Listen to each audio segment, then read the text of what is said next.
Okay, guys, so what I was doing here, I was doing some glitches in creative, some underground glitches, and I made it to playground with my phone, obviously, and I did the glitch. So, what I'm concerned about is why is there vending machines underneath the world?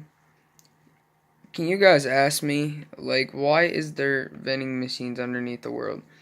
And if you guys know, you can't place vending machines with the phone, so there.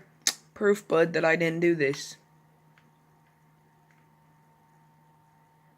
Epic, what was you trying to do here, bro? Like, for real, what was you trying to do here? What was you trying to do with this?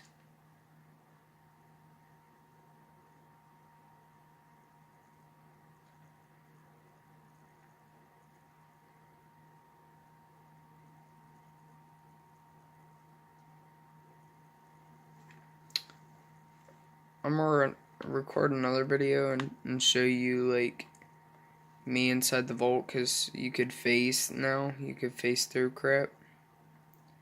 So I'm gonna show you what it would look like inside the vault after it's already been opened.